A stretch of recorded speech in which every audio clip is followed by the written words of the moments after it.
I had a scholarship in my third year in college to study in Warsaw, Poland under the Kosciuszko Foundation.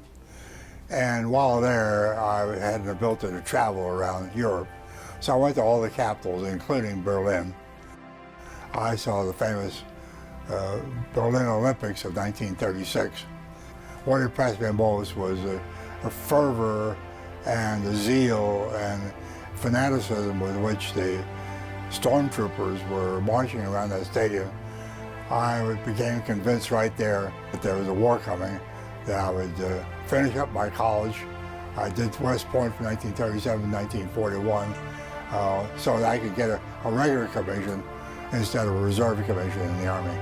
I was signed to the 41st Singing Engineer, the Buffalo, precursors of the Buffalo Division, before the war broke out. The 92nd Division has a very mixed history.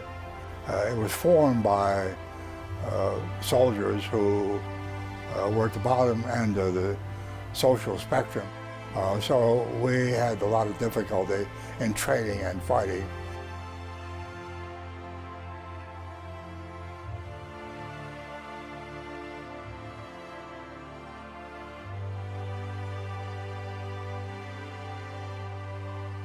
I joined the Far Eastern Command as a member of the planning staff of the Far Eastern Command in December of 1949.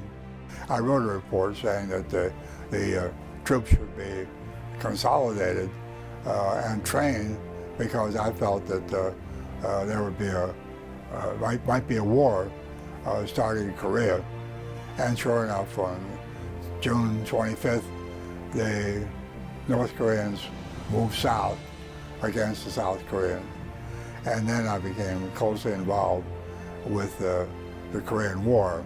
Part of my other duties was to help plan the Inchon invasion, that there was a 32-foot tide at Inchon. There were a lot of obstacles there, and it was close to Seoul. And so we planned the Inchon invasion, and it was highly successful.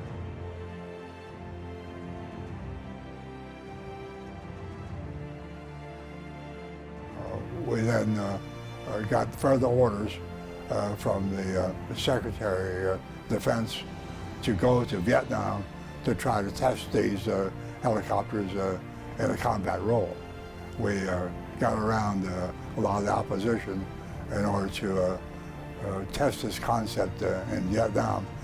After I had left Vietnam and I became assistant to the Deputy Commander of NATO, we were getting very liberal instructions from the Chief of the Arms Control Agency, Minister Paul Warnke, and also from the Secretary of State. And we were giving in a lot to the Soviets.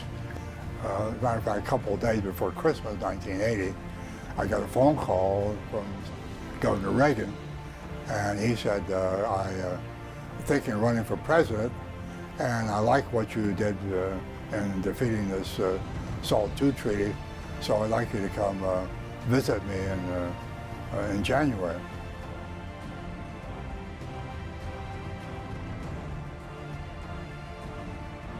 I campaigned for him, and he got elected, and he made me the chief negotiator of START now, which replaced SALT II.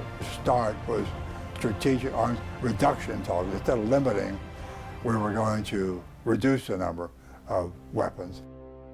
It wasn't until the beginning of the second term that President Gorbachev, a younger, healthier man, came in, that we began to make some progress on our real arms control.